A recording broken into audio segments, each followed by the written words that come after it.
Langit ibu kota diselimuti awan kelabu, seolah ikut menahan napas.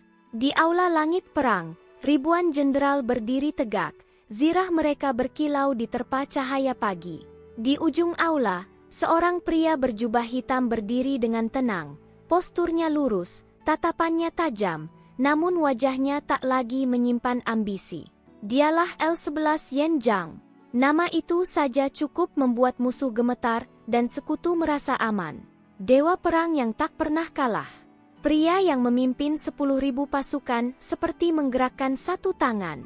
Namun pagi itu, suasananya berbeda. Kaisar duduk di singgasana naga, jemarinya mencengkeram sandaran kursi. Jenderal Agung L11 Yen Zhang, suaranya berat. Kau dipanggil ke sini untuk menerima gelar tambahan. Negeri ini masih membutuhkanmu.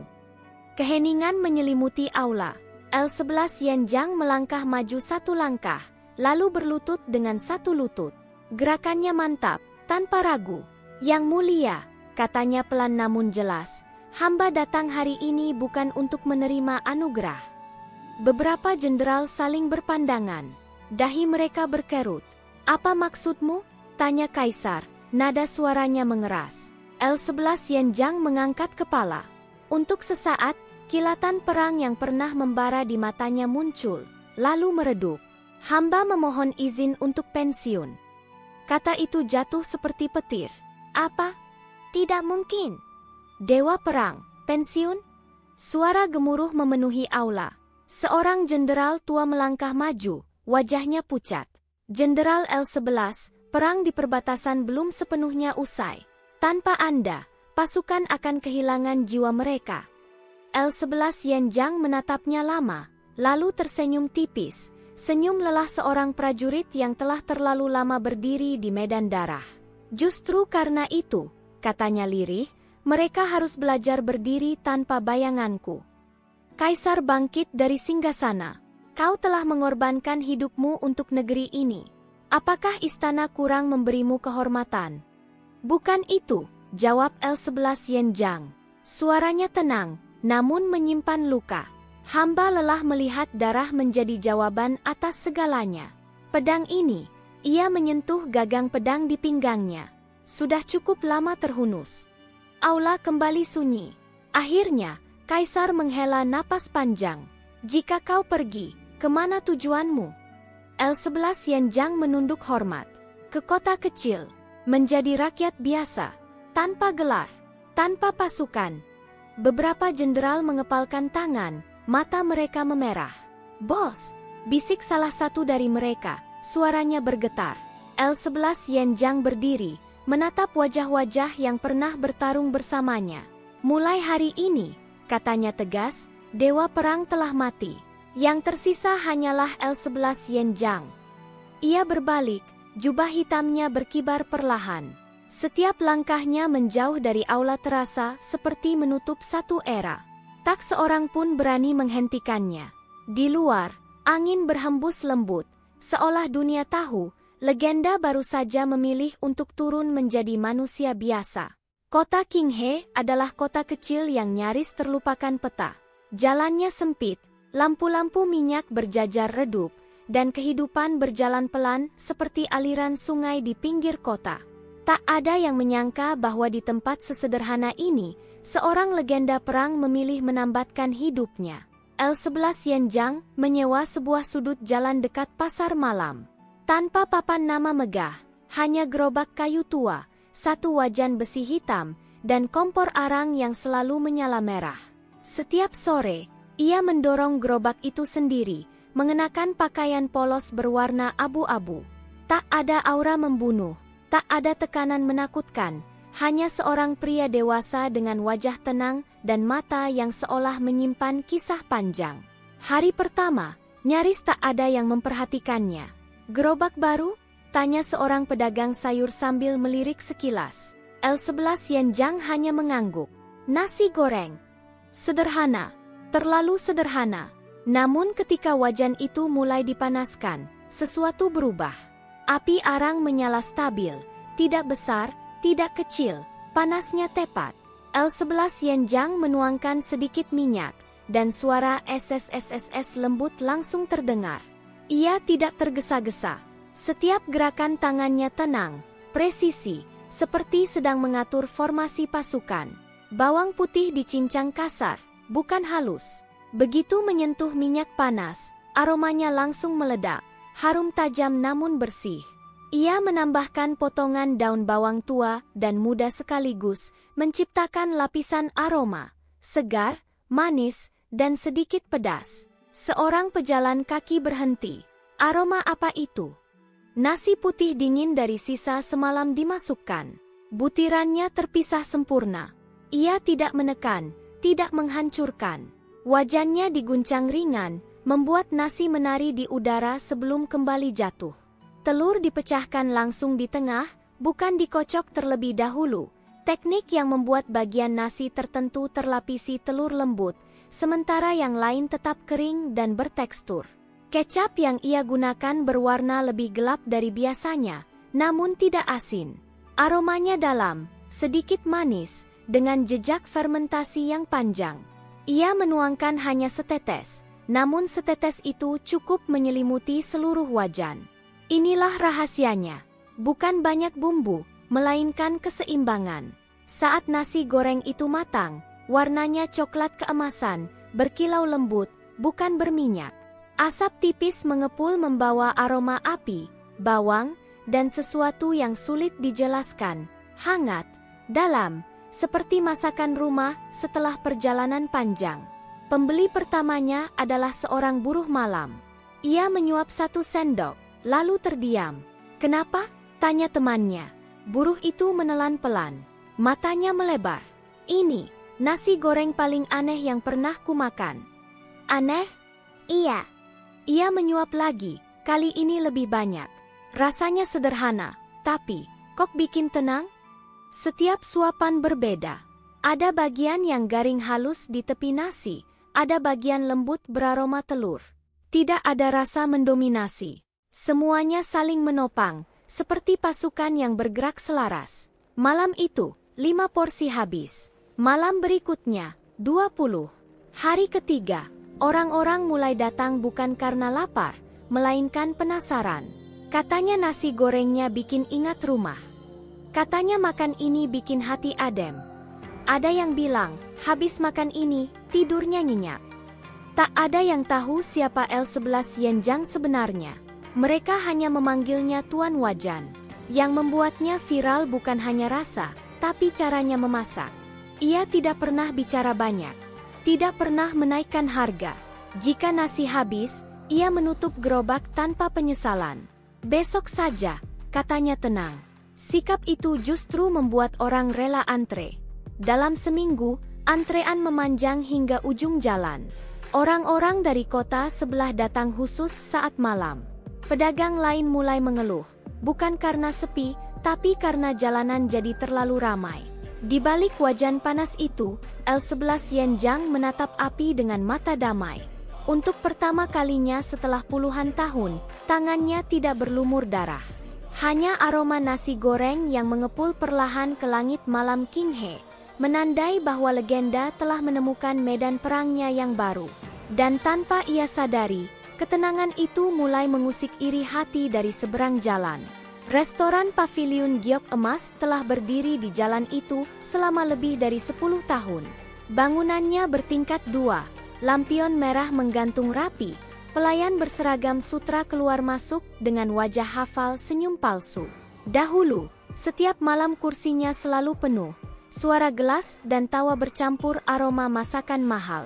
Namun kini, pemandangan itu berubah. Dari balik jendela lantai 2, Zhao Kun, pemilik Paviliun Giok Emas, berdiri dengan tangan terlipat di belakang punggung.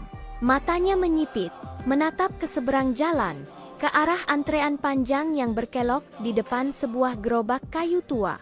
"Nasi goreng," gumamnya dengan nada meremehkan, namun rahangnya mengeras. Meja-meja restorannya kosong. Beberapa pelanggan setia bahkan terang-terangan bangkit dan pergi setelah mencium aroma dari seberang jalan. "Maaf, Tuan Zhao," kata seorang pelayan dengan suara ragu.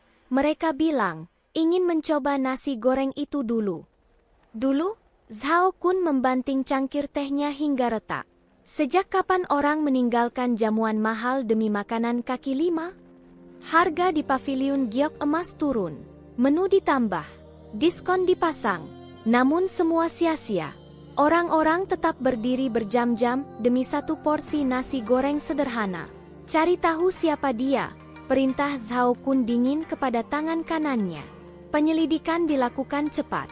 Nama L11 Yanjang tidak tercatat sebagai bangsawan, pedagang besar, atau pejabat. Ia tinggal di rumah sewaan kecil, hidup sederhana, tidak bergaul luas. Hanya pria biasa, lapor anak buahnya. Tak punya pelindung. Tak punya latar belakang. Mata Zhao Kun berkilat. Senyum tipis muncul, senyum yang tidak pernah membawa kebaikan. Kalau begitu, katanya pelan, patahkan saja kakinya. Malam itu, kota Qinghe tertidur lebih cepat dari biasanya. Angin berhembus dingin, membawa sisa aroma nasi goreng yang masih melekat di jalan. Gerobak kayu itu telah ditutup rapi, wajan dibersihkan, bumbu disusun dalam wadah kecil dari tanah liat. L11 Yanjang pulang tanpa rasa waspada. Di tengah malam, bayangan bergerak. 5 orang pria bertubuh kasar muncul dari gang sempit. Wajah mereka ditutupi kain, tangan menggenggam besi, palu, dan tongkat kayu. Cepat, bisik salah satu. Hancurkan saja. Tak ada teriakan. Tak ada drama. Tongkat pertama menghantam sisi gerobak. Krak! Kayu tua itu retak, lalu roboh ke samping. Laci penyimpanan terbuka. Piring-piring tanah liat jatuh dan pecah. Suaranya memecah keheningan malam. Preman lain menendang kompor arang hingga terbalik. Bara merah menyebar ke tanah, menghitamkan jalan. Wajan besi, yang selama ini setia, diangkat lalu dihantam ke batu. Dentang! Sekali, 2 kali, wajan itu bengkok, permukaannya retak halus, gagangnya patah dan terlepas. Seolah tulang lengan yang dipatahkan dengan sengaja. Ambil semuanya, ujar pemimpin mereka. Toples bumbu dibanting satu persatu. Bawang putih yang sudah dicincang berserakan di tanah. Kecap gelap tumpah, mengalir seperti noda hitam yang merambat di jalan batu. Minyak menyerap ke debu, menciptakan bau tengik yang menyayat hidung. Kantong beras disobek. Butir-butir putih berhamburan, diinjak-injak tanpa ampun. Nasi yang dulu disambut dengan rasa syukur kini diinjak sepatu kotor. Kurang hancur, kata salah satu, lalu mengangkat palu. Ia menghantam papan gerobak berkali-kali hingga kayunya terbelah. Huruf kecil yang bertuliskan nasi goreng pecah tak terbaca.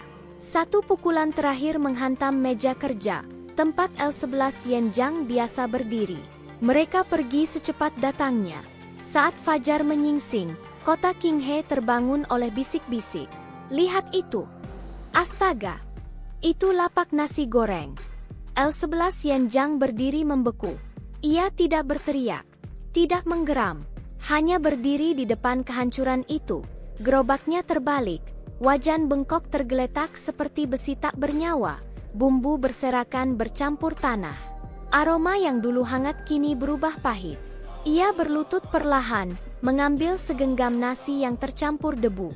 Jarinya gemetar tipis, bukan karena sedih, melainkan karena amarah yang tertahan. Siapa? Suaranya nyaris tak terdengar. Para warga berdiri jauh, tak berani mendekat. Mereka merasakan sesuatu berubah di udara. Tekanan samar, berat, seperti sebelum badai.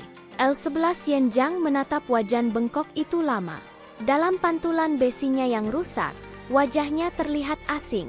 Bukan penjual nasi goreng yang tenang, melainkan bayangan dewa perang yang pernah mengguncang medan tempur. Tangannya mengepal. Apakah mereka? Gumamnya. Ia teringat wajah-wajah lama. Anak buah yang bersumpah setia. Para jenderal yang tak rela melihatnya turun derajat. Matanya menyipit dingin. Di seberang jalan, di balik tirai paviliun giok emas, Zhao Kun tersenyum puas. Ia tak tahu satu hal. Ia tidak menghancurkan sebuah lapak nasi goreng. Ia baru saja membangunkan sesuatu yang seharusnya dibiarkan tertidur. Pagi di kota Qinghe terasa lebih dingin dari biasanya. Kabut tipis menggantung rendah, menyelimuti jalan batu yang masih basah oleh embun. Di sudut jalan pasar malam, puing-puing lapak nasi goreng itu tergeletak, seperti sisa mimpi yang hancur sebelum sempat menjadi kenyataan. Gerobak kayu yang dulu berdiri kokoh kini rebah patah. Wajan besi hitam tergeletak bengkok, permukaannya penuh goresan kasar. L11 Yenjang berdiri di sana sejak fajar. Ia tidak bergerak, tidak berbicara. Tatapannya kosong, namun dalam. Seolah matanya sedang menelusuri ulang setiap malam yang pernah ia habiskan di tempat itu. Suara wajan, aroma bawang, senyum pelanggan yang puas. Semua kini lenyap, tergantikan bau kayu patah dan minyak basi. Angin pagi berembus, menggoyangkan potongan kain penutup lapak yang robek. Beginikah akhirnya? L11 Yenjang berlutut perlahan. Tangannya menyentuh papan kayu yang retak, jarinya mengikuti bekas pukulan. Setiap goresan terasa seperti menghantam dadanya sendiri. Ini bukan sekadar lapak. Ini adalah pilihan hidupnya. Perdamaian yang ia bangun dengan susah payah.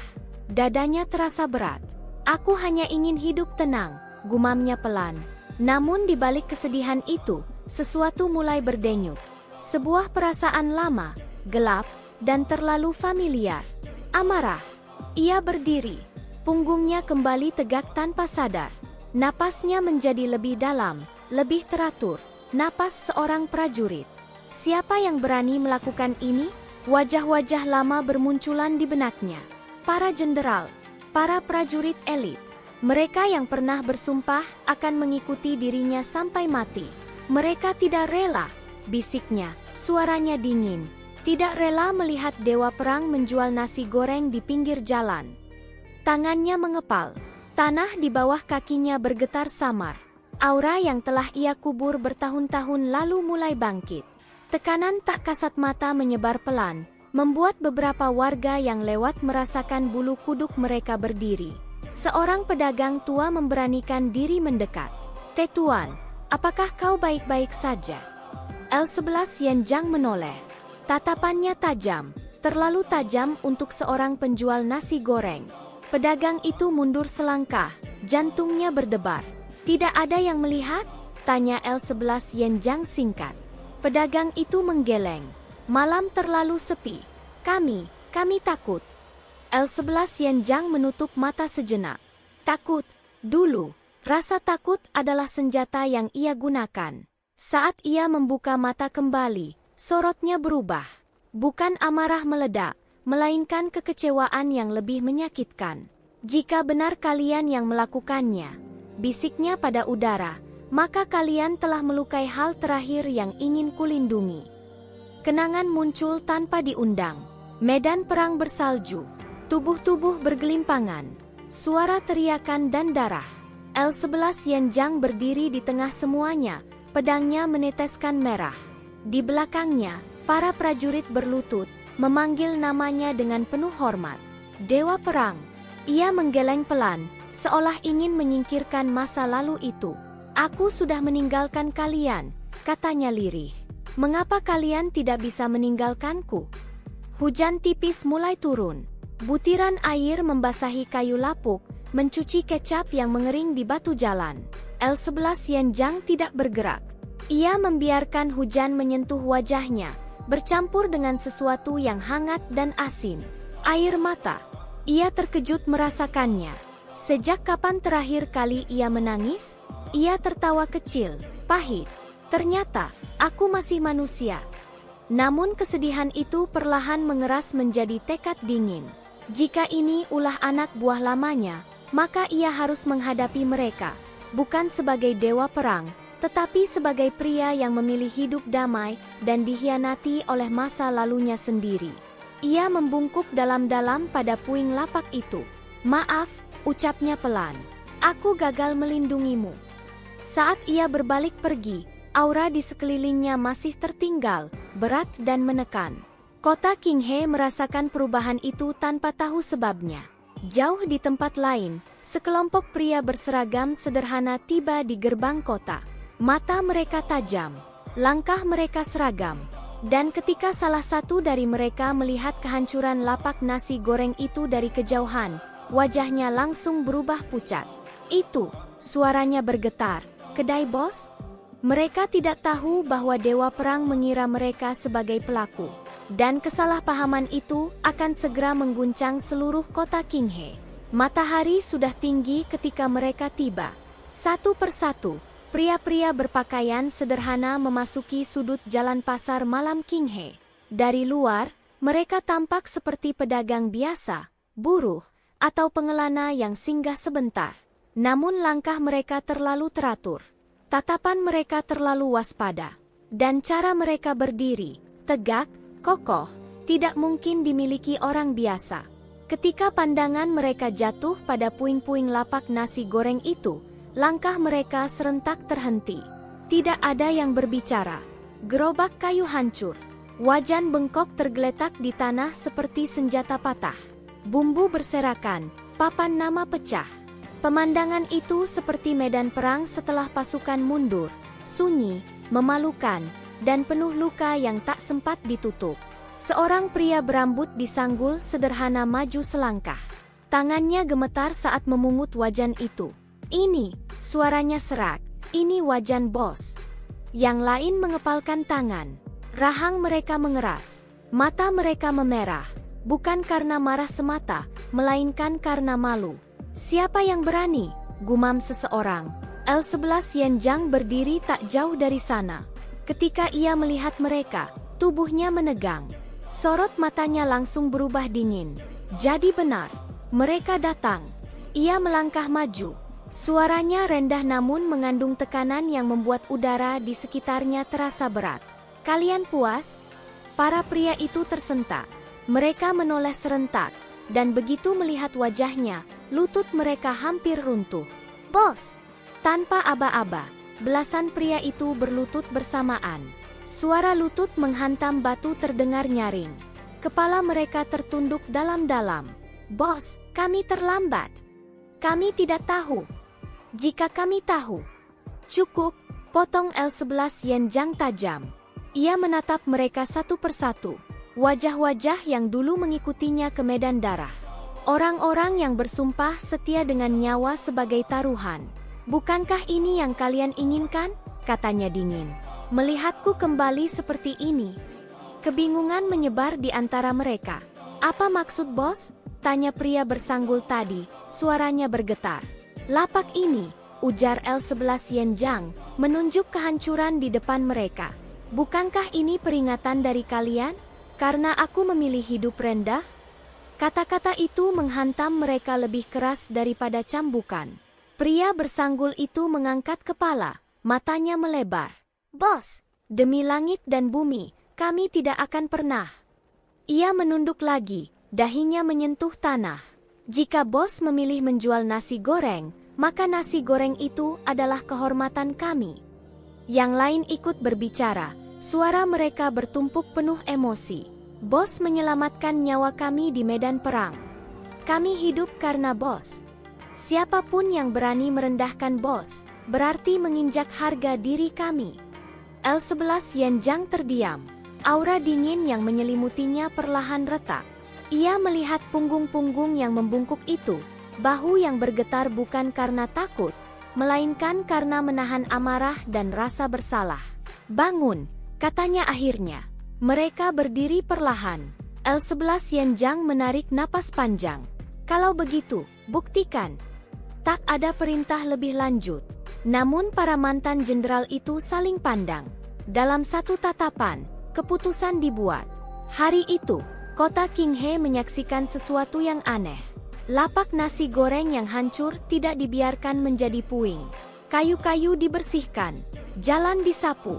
Warga terkejut melihat pria-pria asing bekerja tanpa bicara. Gerakan mereka cepat dan efisien seperti membangun benteng. Seseorang membawa kayu baru, yang lain memperbaiki rangka. Ada yang mencuci wajan bengkok itu dengan hati-hati, lalu menggantinya dengan wajan besi baru, lebih tebal, lebih kuat. Kasir harus di sini, ujar seorang mantan jenderal sambil menunjuk.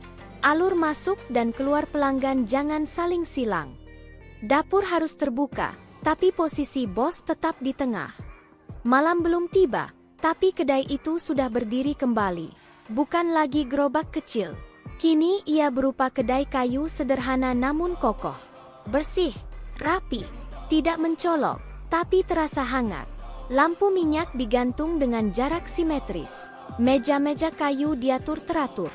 Tak ada kemewahan, hanya ketenangan. L11 Yenjang berdiri memandangi semuanya. "Kalian berlebihan," katanya pelan. Pria bersanggul tersenyum tipis. "Bos, ini masih terlalu sederhana dibanding benteng yang bos bangun untuk kami." Malam itu, mereka mengenakan pakaian baru. Seorang mantan komandan berdiri di kasir, menghitung uang dengan presisi medan perang. Seorang ahli tombak mengiris bawang dengan gerakan cepat dan bersih. Seorang jenderal strategi mengatur antrean pelanggan agar tertib dan nyaman. Semua menyamar. Tak satu pun mengungkap jati diri. Sebelum membuka, mereka berkumpul di belakang dapur. Tanpa aba-aba, mereka berlutut sekali lagi. Pria bersanggul berbicara mewakili semuanya. "Bos, dulu kami menjaga bos di medan perang. Sekarang, jika bos memilih wajan sebagai senjata, maka kami akan menjaganya dengan nyawa." Yang lain menyambung serempak, suara mereka dalam dan bulat. "Jika dewa perang menjual nasi goreng, kami akan menjaga wajan itu seperti medan perang." L11 Yenjang menutup mata. Untuk pertama kalinya sejak ia pensiun, dadanya terasa hangat, bukan oleh api peperangan, melainkan oleh kesetiaan yang tak pernah padam. Ia mengangguk pelan. "Kalau begitu," katanya lirih, "ayo kita buka." Lampu dinyalakan. Api kompor menyala. Dan di kota kecil Qinghe, kedai nasi goreng itu bangkit kembali, lebih kuat dari sebelumnya. Tanpa seorang pun menyadari, medan perang baru telah terbentuk. Namun kali ini, yang dipertaruhkan bukan nyawa, melainkan kehormatan. Malam di kota Qinghe kembali hidup. Lampu-lampu minyak berayun pelan tertiup angin malam. Aroma nasi goreng mengepul dari kedai kayu sederhana itu, bercampur suara wajan yang beradu dengan api. Antrean panjang seperti biasa. Orang-orang tertawa, berbincang, tak menyadari bahwa bahaya sedang merayap di balik gelap. Di atap rumah seberang jalan, sesosok bayangan mengamati. "Benar-benar dibangun lagi," gumam seorang pria bertubuh besar, bekas luka melintang di pipinya. Dan lebih besar. Di belakangnya, belasan preman lain berkumpul. Tongkat besi, pisau pendek, rantai, senjata sederhana, tapi mematikan bagi warga biasa. "Bos bilang kali ini jangan setengah-setengah," ujar salah satu dari mereka sambil meludah. "Bikin mereka takut buka lagi." Mereka turun dari atap satu persatu, langkah mereka nyaris tak bersuara. Gang sempit menjadi lorong kematian. Tidak ada yang melihat, atau setidaknya mereka mengira begitu. Di dalam kedai, seorang pelayan sedang menuang teh. Matanya melirik sekilas ke arah gang. Tatapannya berubah tajam sesaat, lalu kembali datar. Ia mengetuk meja pelan. Satu ketukan.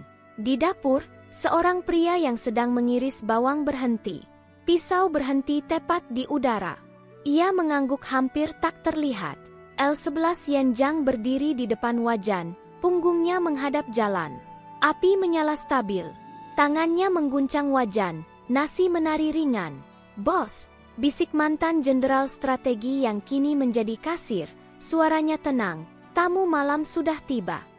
L11 Yenjang tidak menoleh. "Tutup kedai." Nada suaranya biasa, namun satu kata itu adalah perintah. Dalam hitungan napas, para pegawai bergerak. "Maaf, kami tutup lebih awal," seru kasir dengan senyum ramah. "Silakan kembali besok." Pelanggan menggerutu, tapi tidak ada yang memaksa. Ada sesuatu di udara. Insting manusia berkata untuk pergi.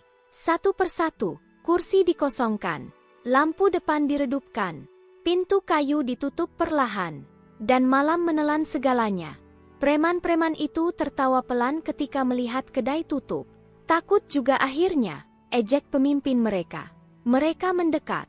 Tongkat diangkat. Pisau berkilat di bawah cahaya lampu minyak. Kalau begitu, brak! Pintu kedai terbuka tiba-tiba. Seorang pria berdiri di ambang pintu. Tubuhnya kurus, wajahnya biasa, mengenakan celemek dapur. "Cari siapa?" tanyanya datar. Preman itu menyeringai. "Cari masalah." Pria itu mengangguk pelan. "Kalau begitu, masuk." Nada suaranya terlalu tenang. Pemimpin preman merasa ada yang tidak beres. Namun sebelum ia sempat berpikir, "Duk!" Sesuatu menghantam pergelangan tangannya. Tongkat besi terlepas, jatuh berdering di tanah. Ia menjerit, tapi suara itu terpotong ketika sikunya dipelintir ke belakang dengan sudut yang mustahil. "Aarg!" Tubuhnya dihantam ke dinding. Batu retak. Preman lain menyerbu. Pisau menusuk ke depan, namun pria bercelemek itu melangkah menyamping setengah langkah. Gerakannya sederhana, nyaris malas. Tangannya menghantam pergelangan penyerang. Krak! Tulang patah. Jeritan memenuhi udara. "Serang bersamaan!" teriak seseorang. 5 orang maju serentak. Dari sisi lain, pintu belakang kedai terbuka. 2 pelayan keluar. Gerakan mereka tidak indah, tidak berlebihan. Tapi setiap langkah tepat. Setiap pukulan diarahkan ke titik vital, tenggorokan, tulang rusuk, sendi lutut. 1 preman terangkat dari tanah, dilempar ke udara, lalu dibanting ke meja kayu. Meja itu pecah 2. "Siapa mereka?" teriak seseorang panik. Jawabannya datang dalam bentuk tendangan yang menghantam dada, membuat napas terhenti. Di atap, 2 preman yang berjaga mencoba kabur. Namun bayangan melompat naik seperti angin. Seorang mantan prajurit elit mendarat tanpa suara di belakang mereka. "Maaf," katanya sopan, "jalan keluar bukan ke sana." 2 tangan menghantam 2 tengkuk. Keduanya roboh bersamaan. Di tengah kekacauan, L11 Yenjang akhirnya melangkah keluar. Ia tidak berlari. Ia berjalan. Setiap langkahnya membuat udara terasa berat. Api lampu minyak bergoyang liar seolah takut. Para preman yang masih berdiri merasakan tekanan tak terlihat menekan dada mereka. "Bos!" bisik salah satu mantan jenderal, berdiri tegak di sampingnya. L11 Yenjang mengangguk sekali. Seorang preman nekat mengayunkan rantai ke arah kepala L11 Yenjang. Rantai itu berhenti di udara. 2 jari L11 Yenjang menjepitnya. Ia menarik ringan. Tubuh preman itu terangkat, lalu terhempas ke tanah sejauh beberapa meter. Ia tidak bangkit lagi. Sunyi sesaat. Preman-preman yang tersisa mundur dengan wajah pucat. Lutut mereka gemetar. Senjata jatuh satu persatu. Apa ini?" Suara mereka bergetar. Salah satu dari mereka menatap wajah L11 Yenjang lebih lama. Matanya membelalak. Ingatan lama muncul. Poster buronan perang, cerita horor dari medan tempur, nama yang dulu dilarang disebut sembarangan. "Itu tidak mungkin," bibirnya bergetar. Ia jatuh berlutut. "Dewa perang." Kata itu menyebar seperti racun. Yang lain ikut berlutut. Beberapa menangis. Beberapa gemetar tak terkendali. "Ampun, kami buta. Kami tidak tahu." L11 Yenjang menatap mereka dengan mata dingin. "Aku sudah meninggalkan perang," katanya pelan. "Tapi kalian datang mencarinya." Ia berjongkok, menatap pemimpin preman yang terkapar setengah sadar. "Siapa yang menyuruhmu?" Pria itu gemetar. "Restoran, Paviliun Giok Emas, Tuan Sao." L11 Yenjang berdiri kembali. Ia menoleh ke anak buahnya. "Ikat, antarkan ke kantor penjaga kota." "Siap." Preman-preman itu diangkut seperti karung pasir. Tak satu pun melawan. Malam kembali sunyi. Lampu kedai menyala kembali. Wajan masih hangat. Api masih hidup. L11 Yenjang menatap wajan itu lama. "Sepertinya," katanya pelan, "kedamaian memang tidak datang tanpa harga." Di seberang jalan, tirai Paviliun Giok Emas bergetar pelan. Dan Zhao Kun, tanpa sadar, baru saja menantang legenda yang salah. Medan perang telah berubah bentuk. Namun dewa perang tetaplah dewa perang. Malam itu tidak langsung berakhir setelah pertarungan. Justru, keheningan setelahnya terasa jauh lebih menakutkan. Di jalan sempit kota Qinghe, tubuh-tubuh para preman tergeletak di berbagai sudut. Di dekat meja kayu yang patah, di samping tong air, di bawah lampu minyak yang masih berayun perlahan. Tidak ada darah mengalir deras. Tidak ada jeritan lagi. Hanya napas terengah-engah, erangan tertahan, dan suara kayu yang masih berderit pelan. Itulah yang membuatnya terasa mengerikan. Mereka semua hidup, namun tak satu pun mampu berdiri. Beberapa memegangi pergelangan tangan yang terkilir, yang lain meringkuk sambil menahan sakit di tulang rusuk. Ada yang hanya menatap kosong ke langit, seolah masih tak percaya apa yang baru saja terjadi. Bagaimana bisa begini? Gumam seorang preman muda, suaranya hampir menangis. Ia baru beberapa bulan masuk kelompok itu. Biasanya, sekali datang 10 orang, tak ada kedai kecil yang berani melawan. Apalagi hanya penjual nasi goreng. Namun malam ini, mereka seperti masuk ke sarang binatang buas. Seorang mantan prajurit elit berjalan perlahan di antara tubuh-tubuh itu. Langkahnya tenang, terukur. Ia berjongkok di samping seorang preman yang masih sadar, lalu memeriksa denyut nadinya. Hanya pingsan, katanya singkat.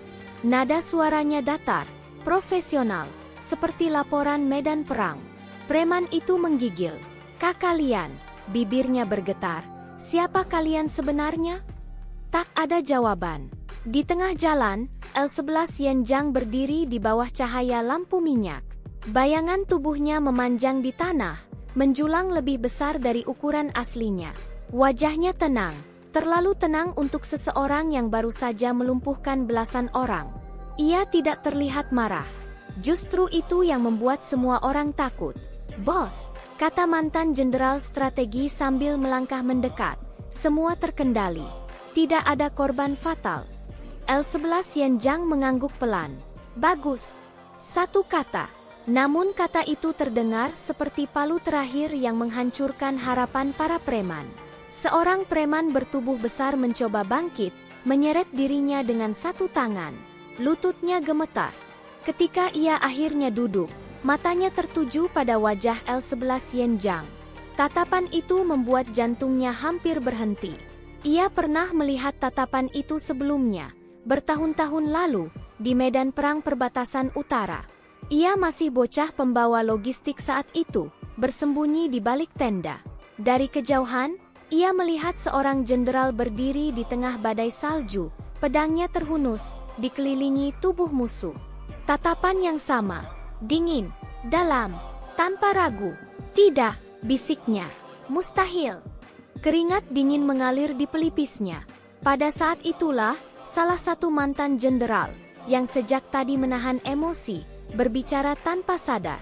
"Bos," katanya dengan nada rendah namun penuh hormat, "perlu kami laporkan kejadian ini secara resmi? Nama Dewa Perang tak boleh." Ia terhenti. Terlambat. Kata itu telah keluar. Dewa Perang. Seperti guntur di malam cerah. Preman-preman yang masih sadar membeku. Udara seolah berhenti bergerak. Seorang demi seorang mengangkat kepala. Mata mereka membelalak. Wajah-wajah yang tadi dipenuhi rasa sakit kini berubah pucat pasi, seolah seluruh darah mereka ditarik keluar sekaligus. Dewa Perang. Tidak mungkin. Itu cuma legenda." Namun legenda itu berdiri tepat di depan mereka. Beberapa preman mulai gemetar hebat. Ada yang tanpa sadar bersujud, dahi mereka menghantam tanah keras. "Ampun, tolong, kami tidak tahu." Seorang pria kurus tertawa kecil, tawa histeris yang nyaris menjadi tangisan. Pantas saja. Ia menatap wajan di dalam kedai, masih berkilau hangat. "Dewa Perang, menjual nasi goreng," katanya lirih. "Siapa yang akan percaya?" L11 Yenjang menutup mata sejenak. Ia menarik napas panjang. Saat ia membuka mata kembali, sorotnya bukan lagi dingin, melainkan lelah. "Aku sudah menanggalkan gelar itu," katanya pelan namun jelas. "Kalian yang memaksanya kembali." Para preman menunduk lebih dalam. Tubuh mereka gemetar seperti daun kering. Seorang pemimpin preman yang sejak tadi terdiam akhirnya bersuara. Wajahnya penuh luka, bibirnya pecah, namun matanya dipenuhi ketakutan murni. "Kami hanya disuruh, Tuan," katanya tergagap. Kami tidak tahu itu Anda. Jika tahu, bahkan 1000 nyawa pun. Siapa? Potong L11 Yenjang, suaranya datar, yang menyuruhmu. Pria itu menelan ludah. Tenggorokannya kering. Sao Kun, jawabnya cepat, hampir berteriak. Pemilik paviliun giok emas. Dia yang membayar kami. Dia bilang ini hanya pedagang kecil tanpa latar belakang.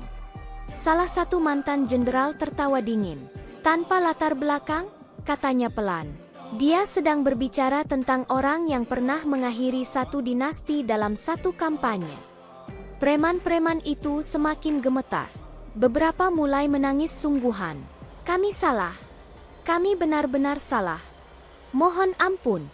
L11 Yenjang menatap mereka satu persatu. Ia melihat ketakutan, penyesalan, keserakahan yang runtuh. Ia sudah terlalu sering melihat ekspresi seperti itu di medan perang. Dulu, ekspresi itu berarti akhir. Namun kini, bangkit, katanya. Beberapa preman ragu. Mereka takut berdiri tanpa izin. Bangkit, ulangnya, sedikit lebih keras. Mereka berdiri tertatih-tatih. Aku tidak akan membunuh kalian, lanjut L11 Yenjang. Aku sudah berhenti menjadi algojo. Beberapa preman terisak lega. Tapi, ia melanjutkan, dan satu kata itu membuat mereka kembali membeku. Keadilan tetap harus ditegakkan. Ia menoleh ke mantan jenderalnya. Ikat mereka. Serahkan ke penjaga kota. Sertakan pengakuan. Siap. Tali dikeluarkan. Para preman tidak melawan. Bahkan membantu mengikat diri mereka sendiri. Saat mereka digiring pergi, seorang preman muda tiba-tiba menoleh kembali. Tuan, katanya lirih. Apakah nasi goreng itu benar-benar Anda yang masak? L11 Yenjang terdiam sejenak. Lalu ia menjawab singkat, ya. Preman itu tersenyum pahit. Rasanya, luar biasa. Ia menunduk hormat sebelum dibawa pergi. Malam semakin larut. Jalan kembali sunyi. Kedai nasi goreng itu berdiri utuh. Bahkan setelah badai kekerasan. Lampu-lampu menyala lembut. Wajan masih panas. Seolah tidak pernah terjadi apa-apa. Para mantan jenderal berkumpul di belakang kedai. Bos, ujar salah satu dengan nada penuh kekhawatiran. Identitas Anda telah terungkap. Aku tahu, jawab L11 Yenjang tenang. Jika kabar ini menyebar. Biarkan, potongnya. Aku tidak bisa terus bersembunyi selamanya. Ia menatap langit malam Qinghe. Bintang-bintang berkelip pelan. Jika dunia ingin tahu bahwa dewa perang kini mengaduk nasi di atas api kecil, katanya lirih, itu urusan mereka. Ia berbalik ke arah wajan.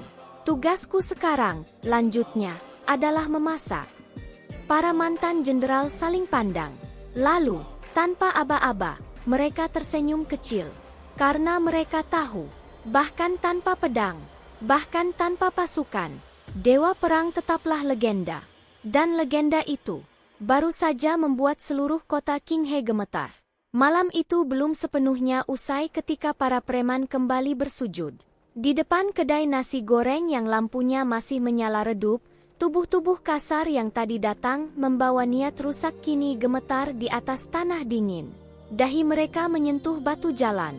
Tak ada satupun yang berani mengangkat kepala. Ampun, Tuan. Kami salah. Kami benar-benar tidak tahu. Suara mereka parau, bercampur tangis dan ketakutan yang tak bisa disembunyikan. L11 Yenjang berdiri di hadapan mereka, tangan di belakang punggung. Api dari kompor masih menyala pelan, memantulkan cahaya ke wajahnya yang tenang. Tenang dengan cara yang membuat orang tak berani berharap belas kasihan. Ia menatap mereka lama, bukan dengan amarah meledak, bukan pula dengan kebencian. Melainkan dengan tatapan seseorang yang telah terlalu sering melihat penyesalan datang terlambat. Akhirnya, ia berbicara. Hidup tenang pun susah. Kalimat itu pendek, datar, namun terasa lebih berat daripada teriakan atau ancaman apapun. Para preman terdiam.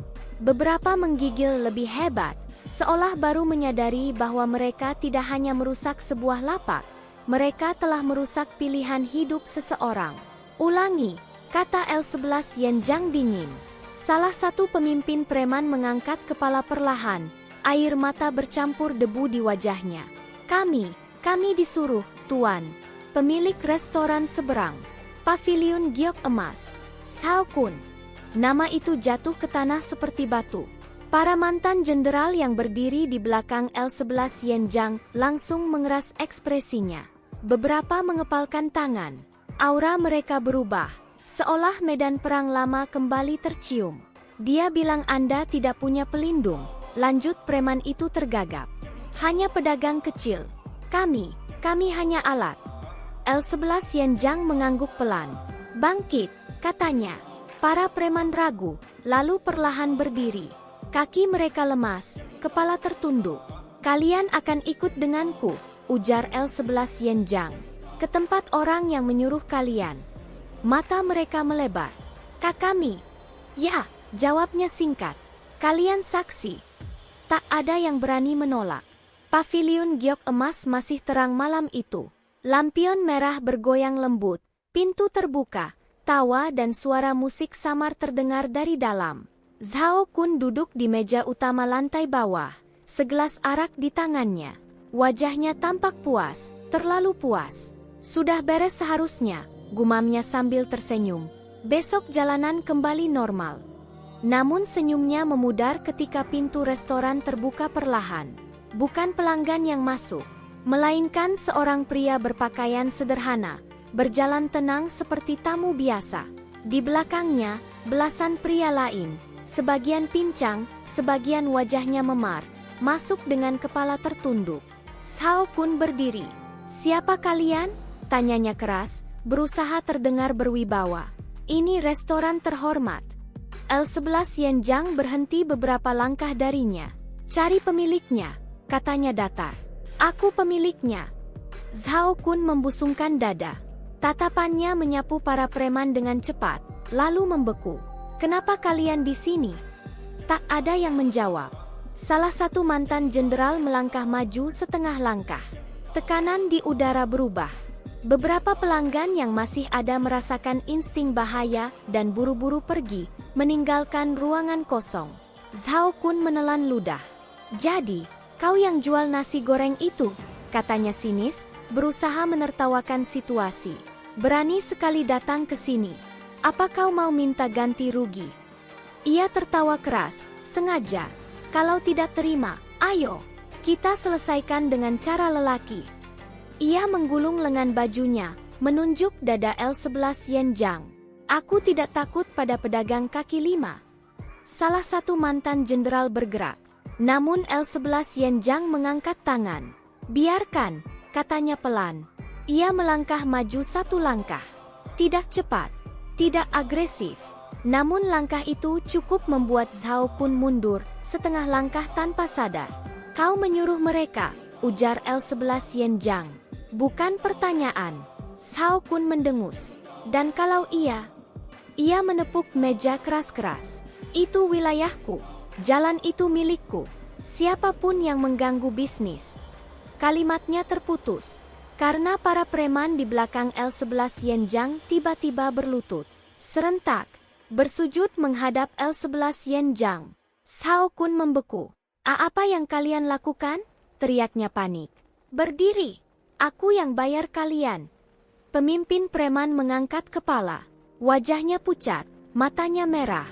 Kami tidak berani lagi, Tuan Zhao. Apa maksudmu tidak berani?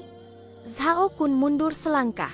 Dia dewa perang. Kalimat itu seperti pisau dingin. Zhao Kun tertawa kaku. Jangan bercanda. Dewa perang itu legenda. Ia menoleh ke wajah L11 Yenjang. Tatapan itu menghantamnya. Semua warna menghilang dari wajah Zhao Kun. Gelas arak jatuh dari tangannya, pecah di lantai. Kakau? Bibirnya gemetar. Tidak mungkin. Kakinya melemah. Ia jatuh terduduk di kursi. Kalau aku tahu, suaranya berubah menjadi rengekan. Kalau aku tahu itu Anda, aku tidak akan. Tidak akan apa? Potong L11 Yenjang. Tidak akan menyuruh orang lain merusak hidupku. Zhao Kun terdiam. Keringat dingin mengalir di punggungnya. Aku hanya ingin hidup tenang, lanjut L11 Yenjang, suaranya rendah namun jelas. Menjual nasi goreng, memberi makan orang lapar. Ia melangkah lebih dekat, tapi kau tidak mengizinkannya. Zhao Kun jatuh dari kursinya dan bersujud. Dahi menghantam lantai kayu berulang kali. Ampun, ampun, Dewa Perang. Aku salah, aku tamak, aku iri. Aku akan tutup restoran. Aku akan pergi dari kota ini. Tangisnya pecah, memalukan dan penuh ketakutan. L11 Yenjang menatapnya lama. Ia bisa mengakhiri segalanya dengan satu perintah. Namun ia menghela napas. Bangkit, katanya. Zhao Kun mengangkat kepala dengan ragu. Aku tidak membunuh orang yang sudah kalah, lanjut L11 Yenjang. Dan aku tidak menghancurkan hidup orang hanya karena iri. Ia menoleh ke mantan jenderalnya. Laporkan ke penjaga kota. Semua bukti, semua pengakuan. Zhao Kun menjerit. Tolong, aku. Ini harga dari pilihanmu, kata L11 Yenjang tenang. Saat Zhao Kun diseret pergi, restoran mewah itu terasa kosong. Lampion masih menyala, tapi cahayanya kini terasa muram. L11 Yenjang melangkah keluar. Di luar, udara malam terasa lebih ringan. Ia menatap ke arah kedai nasi gorengnya, lampu kecil yang hangat di tengah gelap kota. Salah satu mantan jenderal berdiri di sampingnya. Bos, apakah Anda menyesal kembali terlihat oleh dunia? L11 Yenjang terdiam sejenak. Lalu ia menggeleng. Tidak, katanya pelan. Aku hanya belajar satu hal. Apa itu, bos? Ia menatap Wajan yang menunggunya. Kadang, ujarnya lirih, menjadi manusia biasa, jauh lebih sulit daripada menjadi dewa perang. Ia melangkah pulang. Dan di kota Qinghe, legenda pun berlanjut. Bukan di medan perang, melainkan di balik wajan panas dan aroma nasi goreng.